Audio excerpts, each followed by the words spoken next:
bon ko an bɔra aya laban min na mɔgɔ minnu bɛ a la jamana in kɔnɔ an b'u baara ɲɔgɔn ɲɛ cogo di an b'u minɛ kafiri de an bɛ t'u ka janaja la wa la kafiriya bɔnda ka bɔ ni minnu y'a ladaga de gorojigani ni alluwaati min filɛ nin ye jɛnɛya ninnu ye kabayira junububaw de don an ka diina kɔnɔ ni mɔgɔ min a kɔnɔ a b'a dusukun kɔnɔ a b'a dɔn ko ninnu ye haramu de kuranna y'u haramuya ciden y'u haramuya ala sɔsɔw de don mɛ a b'a kɛ k'a kɛ kabayira junubutigiw de don an t'a kafiriya a ma bɔ silamɛya kɔnɔ silama fasiri de don ni silamɛya sariya bɛ jamana kɔnɔ k'u mina ka sariya bɔ u la ani k'u ɲangi ni min ka kan o bɛ faamaw de kan o bɛ silamɛya sariya de kan ni silamɛya sariya tɛ jamana kɔnɔ komi an ka jamanaw n'a ɲɔgɔnnaw e t'a yɛrɛ i b'a min dɔn i b'a bilasira e kelen na kelen i bɛ nasiha k'a ye ka waaju ka bilasira n'a y'i ka nasiha minɛ filɛ n'a m'i ka nasiha minɛ n'i yɛrɛ y'a dɔn nin bɛ baara juguba min na ten fo ne k'i yɛrɛ tigɛ ka bɔ a la ni n yɛrɛ tigɛ ka bɔ a la bɛ ni ala sɔsɔ bila i b'i yɛrɛ tigɛ ka bɔ a la pour que ala yɔrɔ sɔsɔ in bila mɛ n'i yɛrɛ y'a dɔn ni n yɛrɛ tigɛ ka bɔ nin na tɛ foyi ɲ'a ma silama fana dɔ a bɛ sali a bɛ so o bɛ dɔ fara a ka tiɲɛli yɛrɛ de ka kata ou bien a bɛ dɔ fara ka ala sɔsɔ yɛrɛ de ka kata i bɛ a ka yɛrɛ tigɛ ka bɔ i bɛ o yɛrɛ to ye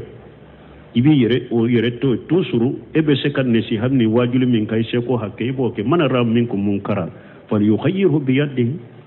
fa in lam yastati' fa bilisanihi fa in lam yastati' fa biqalbihi wa dhalika ad'aful iman mɔgɔ min tɛ faama ye min ye ka yɛlɛmali kɛ ni bolo ye o ye faamaw ta ye ani maralikɛlaw ciden kɔni mɔgɔ min ye ko kɔnɛ ye bolo ka yɛlɛma o ye maralikɛlaw ta ye bolo yɛlɛmali a ko ni min bolo tɛ se i nɛn ka fɔ wajuliw la deresiw la kutubaw la kutuba kalannaw haramu min b'a la kolokolo min b'a la a junubu kutuba kalannaw b'o fɔ e yɛrɛ bɛ mɔgɔ min dɔn n'a b'a la i bɛ kɔnɔnajɛya kan i b'a waaju fa bilisanihi n'i yɛrɛ y'a dɔn i nɛn tɛ se ka min fɔ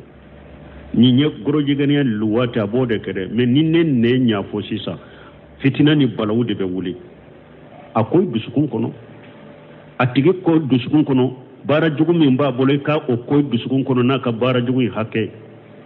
wala anw se ye o de ni min sara ni silama de don ni min sara ni e yɛrɛ y'a dɔn sukan sali ye fardun kifaya de ni n'a ɲɔgɔnna ne tɛ taa ka janaja la ni silama wɛrɛw sɔrɔla minnu salira ka sutura fardun kifaya don wajibi tɛ ka taa ni yɛrɛ y'a dɔn ne bɛ nin yɛrɛ minɛ n tɛ taa nin ka janaja la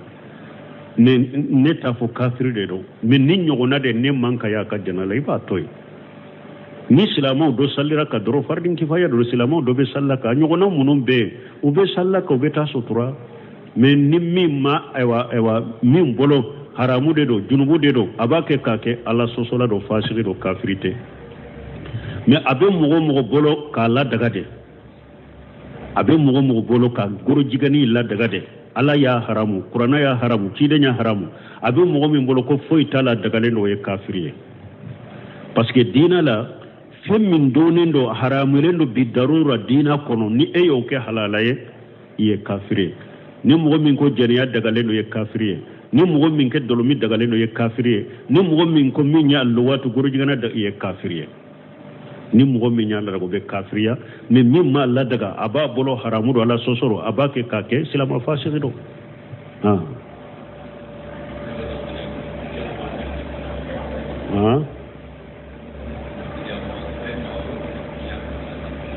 bon ko ni ko mɔgɔ min ma bidiya mɔgɔ a bɛ komi i y'a kafiriya bidiya ni kafiriyali tɛ kelen ye mais Cheikh Albani a bɛ taa ni hadisa sarahu ni hadisa min ni ciden ko a ko ni mɔgɔ min n'i ko mɔgɔ ma kafiri a ko n'i ye kafiriya fɔ mɔgɔ ye ko mɔgɔ t'a fɔ a balima silama ma kafira bada fo kafiriya yi a bɛ sagi ka taa i ma illa harra ale ou bien illa araja ale mɔgɔ n'i ko balima dɔ ma mɔgɔ dɔ ma kafiri ni a y'a sɔrɔ kafiri tɛ ciden ko kuma in bɛ sagi ma hadisan na cogo dola ni mogo ni ko karasama ya kafir ya fasirin akwa dola kelembe sagenai afora minya ni kafiri do ale kafiri ya inta ni fasiru ya fasiri ya inta na ya sor kafiri ya fo min na kafirite fasirite ta ni ya hadisa do na cogo dola tuma mi Sheikh Albani ayenni hadisa sarahu ni mogo ni ko karas mogo ma iya kafiri ni kafirite kuma imbe sagema akon kafira ta donendo awa akwa ale bo fo o cogo kelende la fana ni ko mogo ma bidiya mogo ako kafu ni ko mogo ma kafiri ni kafirite ka kuma sagirima ko bebo do de me ako ale be min faraka ako ni ko mogo fana ma bidiya mogo ni bidiya mogo te bidiya imbe sagi kana edema ni bidiya mogo ta tigi ye bidiya imbe sagi kana edema sisa na ya soro bidiya mogo do fana bidiya mogo do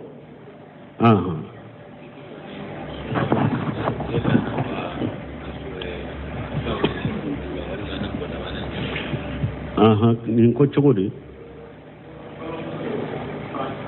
ayo ijon kan nin kan nyana dirolembe ambora min na de ni nyemmin fo ko yala sungalo ko iba be ngania de tayu ube dongo de iba ngania de bo so soli bala don ke bangolo do ko dongo do ni tile bina tile bora bina don temena don kura ibo fana ngania de abe do bolo ngania kelembe wasake ni banama suntiga ibolo be tama ma suntiga ibolo donc sungalo ni sungalo jora ya ngania bi dusukun kono me sungalo besu ko on ngania be wasake hari dongo do ni masu do fana ko dongo do ikasu me ni ngania kel do ko dongo do ika ngania do ko ngania kelen wasara wala ni tama ma suntige ube banama suntiga ibolo ngania kelembe wasake ni sungalo damina bi dusukun kono be sungalo beso on ngania wasere ka soro fana sunte sega ke nama ngania ni ika suntige bi ika suguru fana labbe mbe su sini o de su ngania yo abi kono sini mbe su o de ngania yo kuma te o ite kuma nai anniyatu mahalluha alqalb wa talaffuju biha bidiya ngania yoro yo dusukunde hari ka kuma na yere o ye bidiya de min bi dusukun kono la nyini min bi dusukun kono de ngania ye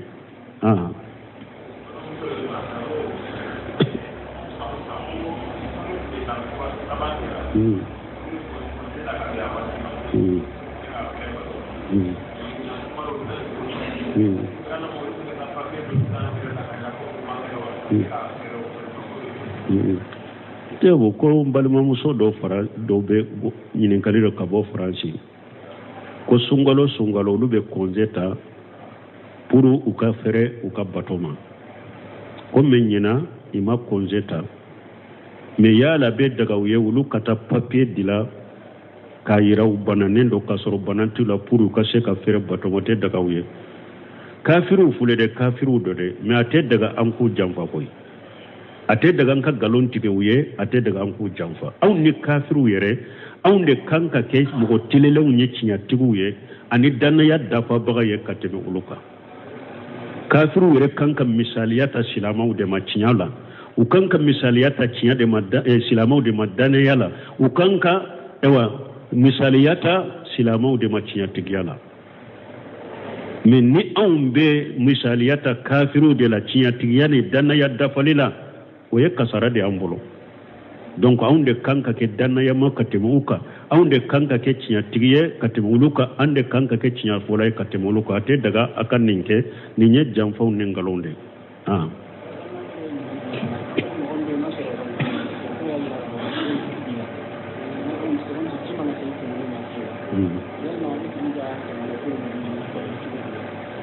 koji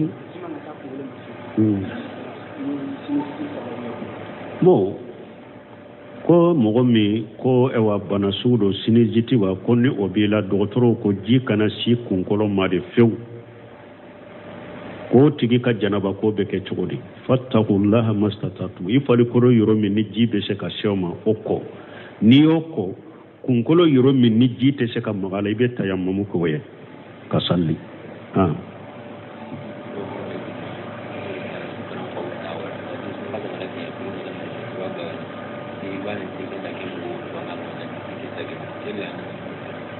Bon, kodo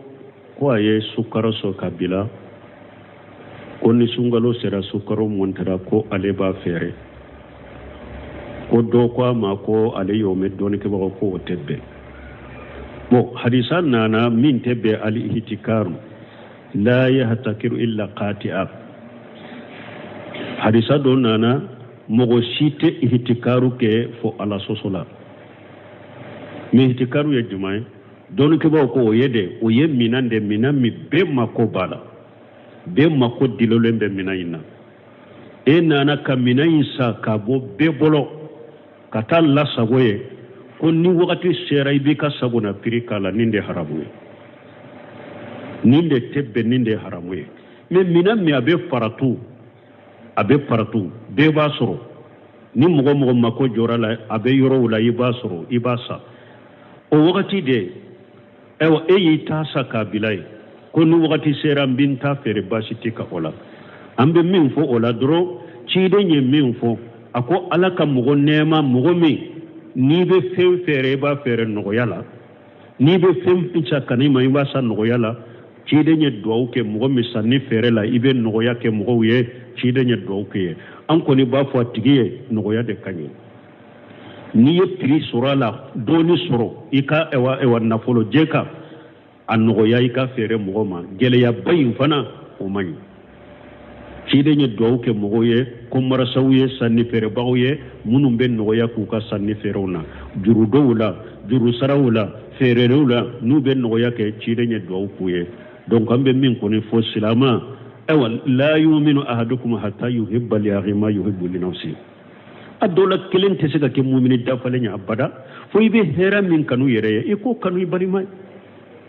ete geleya fe ta fe minan ka geleya e bolo chogomi geleya ka e soro chogomi e fana kana geleya ke ibari masilamaka donc ambo de fo atigiye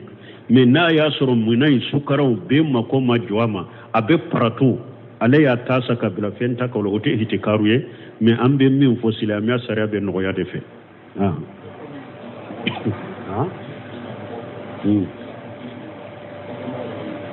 Isigi. Bon, ko doko ko isigi ka mogo fo ko abe chogode. Bon, minye nyogon fo min fule ninye ambe tembe hu doke. Iya do abon kala dala ni nana mogo sigile una fo iki bolo dia bema. Iba soro do yere degunendo wakati hari ka bolo dama aba degu adegunendo mano degela. Bunu semenu be tembu hikeni na ko min fule mogo bolote ni nana mogo sigile na fonkin bolo da bema akoti ote ciren ka sunna kuno ciren ye min na ti hadisa salen kuno ni mogo benna sirala de abe nyogo fa ba bolo di nyogo ma me yi nana mogo sigile mare ba fa assalamu alaikum rahmatullah me ka fo fonka a bolo de di abema kelen sunna to yode abankal la dawder me sunnata ini mogo benna de bi bolo dama me ni nana mogo sigile na dro ufo wala me mi nye ka sigi ki bolo di mogo ma na ya sere e ka sigili kunyede ni nye chokoroba do de ni ne ma sigi ka bolo dama bolo ta ka bolo soro sigi kunyede bolo ka se ka bolo soro nga sigi ka fo bashi tikanina abe ko me ni nana mogo ma sigilendo e bolo te se ka bolo soro fo ki bri ona nyogo na ni sigira de punu mboro ka bolo soro basi tola me minye ki sonsora yede abonya ka karamade nkin sonsora an sonsora ye kafo wotebe o yesu dudude parce que chide nyin karani fana na sebo ko nambe nasirala yala an ka nyogo mina ka nyogo ambarase akolla uko nambe nasirala yala an kan kunsuri nyogo nya kolla uko an kan bolo di nyogo ka nyogo fa ko parce que nyogo ambrase min fana fule ninye sunna do de na fa mana nyogo na kujugun kube mogo tumbe tama yoro la nana abe nyogo mina ka nyogo ambrase ne ama fa ma nyogo na abe be dugu kelen kono tama fa ma nyogo na nyogo ambrase mi hari na ba mbolo na nyogo soro nyogo ndala yoro la abe sunna mogo bolo ka chaya maka nyogo mina ka nyogo ambrase sunna to yere chire ka sunna yere nyogo ambrase na bora tama yoro la abe nyogo ambrase mais sino ni tama yoro te ko ni na benna yoro la aba bolo di nyogo made o di ya to na sika di sana ko an kam nyogo ambrase ko ay akwan kan ni an kun sili nyogo ya ko ay akwan kan bolo di nyogo kan nyogo fa ko wala kunsuli ube sonsoroli pour ka bonyano ka karamanu la photo o te bede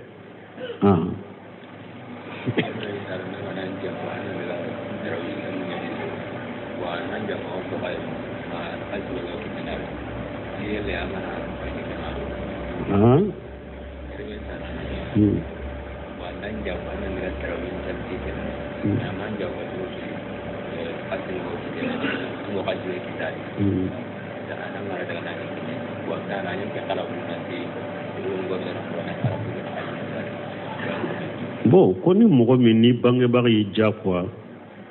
ko kata sallini mogo we nafila la ami jakwa ni foyi fana pour ale be wori min soro wori min be di ko o be chogodi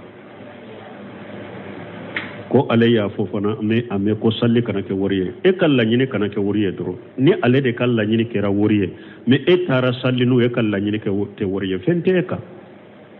إنما الأعمال بالنيات وإنما لكل امرئ ما نوى بارو بكني غنياته أي من غنيا أودبيه ني إتارا سالنوه كم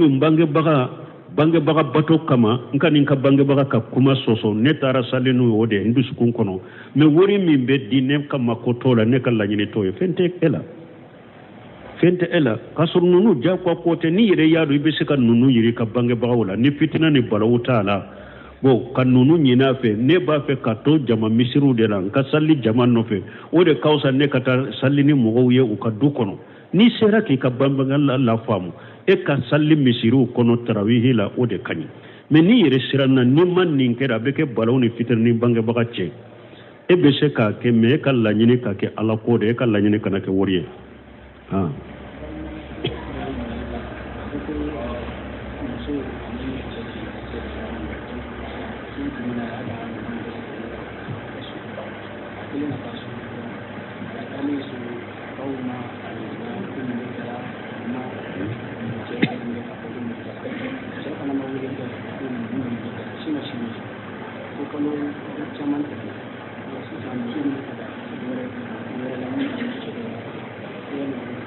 bon ni ne nyana no to be derisul lame ni nyinin kara ka caya maharime ko muso de ro alena che bilala nyogona aya kamina unta kataka faso kono bo che kam muso kam mo ma che wele kanyininka ko mimbe kanyanyini kola che fana ma muso kam mo wele ku nyininka ko mimbe kanyanyini kola ko muso sigilen tora faso kono kalo damado nin cogola ko muso ba ke ka furu cɛ wɛrɛ ma an ye nunu jaabi an ko muso pour ka furu bɔ an ko saba dɔ la kelen de don i cɛ k'i bila ni cɛ min bila ni a yɛrɛ ye ko min b'i kan ni i bɛ yɔrɔ min silamɛya sariya bɛ i ka ko lase silamɛya sariya ma ni silamɛya sariya ye a dɔn i ka ko furu guruja ko de b'u bolo a bɛ furu guruja ni silamɛya sariya y'a dɔn furu guruja kunti bolo u bɛ sabati ka furu la ni silamɛya sariya tɛ yɔrɔ min a fɔ i ka balima i ka walijuw ye e ka walijuw sisan ni cɛ ka mɔgɔw olu de bɛ ko ɲɛnabɔ ni ɲɔgɔn cɛ fabasu hakama min ahlihi wa hakama min ahliha wa in kafitum shiqaqa bainahum fabasu fabasu hakama min ahlihi wa hakama min ahliha ana ko qur'ana kono ko nas aywa asirana ko ñogon soso ani kele be furu ñogoma fulani ñogon je akoye kiri tigela bo je ka mogowla aka kiri tigela bo muso ka mogowla nin kiri tigela fulay ka ceni muso uka furu cogo laje ni furu imbe se ka sabati uka sabati ni furu inte se ka sabati nu ya gurja furu ñogoma fulala be kelen kele karina ka fasamantiya wala o de be ke anya fo cogo imma ceni bila imma ni silamia sariya be se ni silamia sariya te e ka waliju be ce ka mogo be u be sigi ka ko ɲɛnabɔ ni ɲɔgɔn cɛ n'u y'a dɔn a ka furu dilancogo b'a la u b'a dila n'u y'a dɔn furu dilancogo t'a la cɛ ko a t'i bila k'olu bɛ kɛ n'a y'a fɔra furubɔ maana b'u bolo furubɔ kun b'u bolo ni cɛ min bila i ka mɔgɔw bɛ cɛ ka nafolo sagi i ma nga akan na folo sagama ka furu gurja donc ni furu gurjara nin cogo la yi ka yi dake be se ka furu cɛ wɛrɛ ma mais nin cogo la te furu tɛ se ka kɛ fo nunun dɔ la kelen de ka kɛ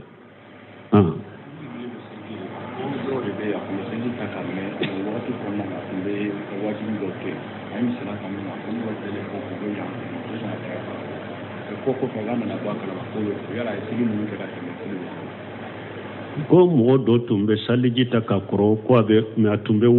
wajibi dɔ to ye saliji farida dɔ tɛ ale t'o dɔn o misaliya dɔ ye jumɛn ye o bɛ mɔgɔ caman sɔrɔ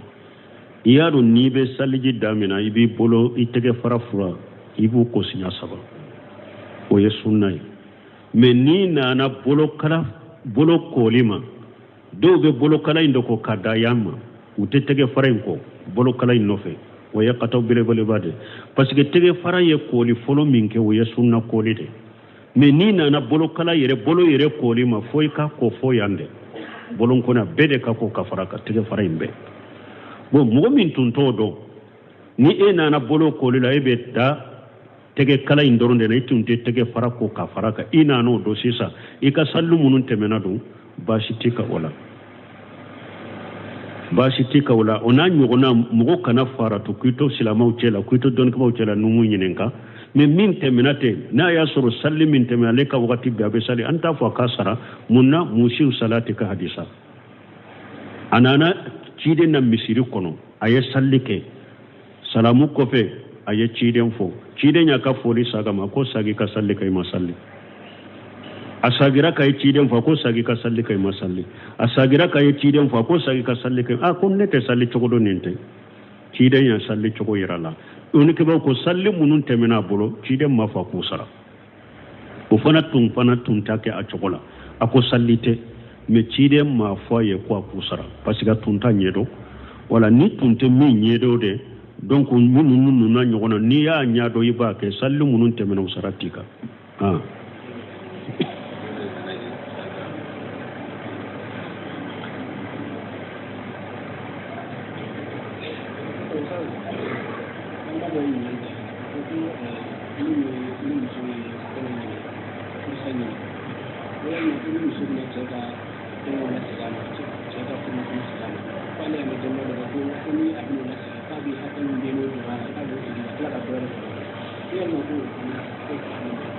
bon ko ale y'a mɛn dɔw la ko ni muso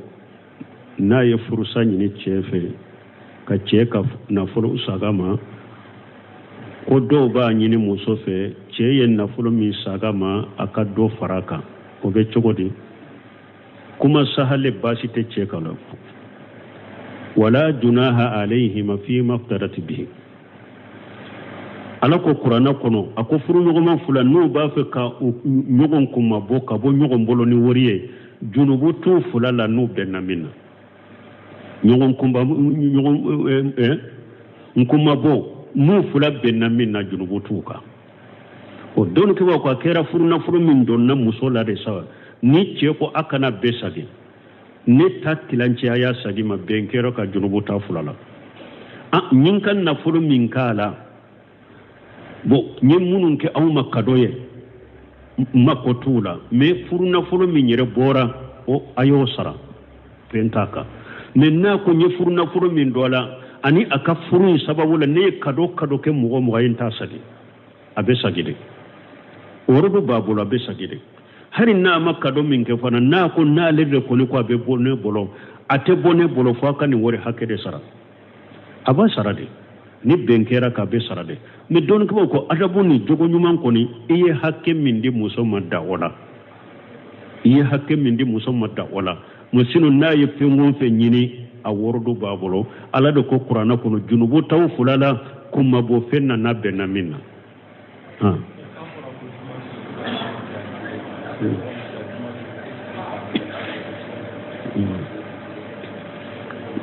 bon ko a fɔra ko jumaso i ka salli caya ciden kan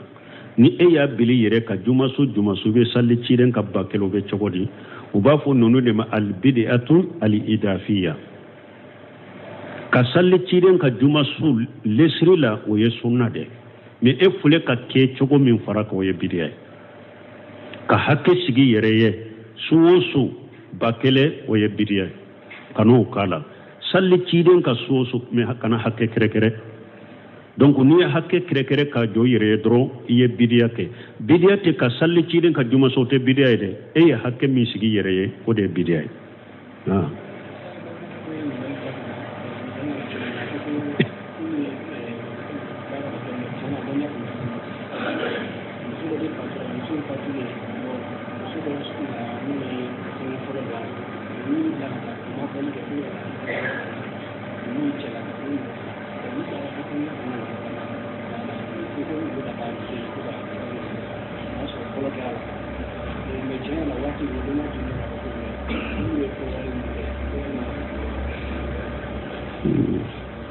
bon ko do ko olu ye kewale do de ko tunta kalama mana muso do de banna muso ya ko ka kasanke folo kala me kasanke uma muso bo uko ulu cew kata laje ulu ya tara laje ya soro kasanke uma bo ulu ye kasanke woro ke muso naka kasanke o be chogodi hada made ni tinte mindo ala timina no mogo tunte mindo ala timina ni fenye ite mindo ni nana mindo de be minano ode no ulu yen ninke o wakati uta sariya do ka fo tebbe ce ka kasanke do musola ka muso toy donc ni awtunta do de aya ke jahiliya ni fendo mbaliya de ka donc ala tawmina naye aya do wakati mi abe tubi de ka istighfaru de ke ka sa ayre sage kata alama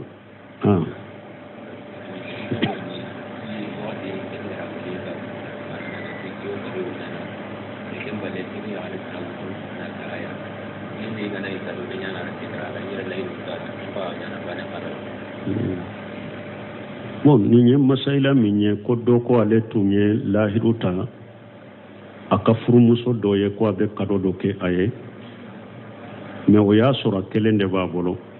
o ko fa nana muso wereta yala kado indon to ave daga ka o nyogona di o fana mawa ni na nyogona mo ni kuno ahmad ibn hanbali bun ko dama ba ka kuma fo ahmad ko akum muso ka wajibi ye minye eka akan na fakati wajibi min yayo ke kaba aka fere bo min wajibi ka iyo ke kaba ni yeddo fasamanta doka o kofe wajibi nunun kofe basiti kawla ni kado do di doma anyugona madi doma me wajibi ute ahmad ibn hanbal burale ko basiti inna ilanina tuma me har ni bunu seminu yu ka kuma ufo abafo doni ke bawo yenni ufo mugo ni taba befo me abafo min kanyi iku dala kenye misino don ke bo dogola amara bun hambali na nyugona muso munun bu bolo nuyu ka wajibu ke kaba ni eyere ya muso mi suganti ya ni kado ni fendo ye basiti ka ola donc ola o bondaka na ya soro lahiru taninde aya soro ni mana ika ka lahiru dafa ye har no nyugona maken ni ye basiti ka ola bon ni sera ko ni kan ni lahidu mabwa sirafe parce que lahidu fana fule soni fana fule kado fana fule na fora dala tigima amina kaba o masabati de na tigima amina kaba o masabati anyogona ika toy ube niya nyogona dama ika nyogona di muso de mode kanyi ika toy nu kera fule ema nyana bo fu kera fule ika toy sinya kele ube niya bwa sirafe ka fendi nima ika nyogona di nima ode kanyi mbe minfu سبحانك اللهم ربنا بحمدك اشهد ان لا اله الا انت استغفرك واتوب اليك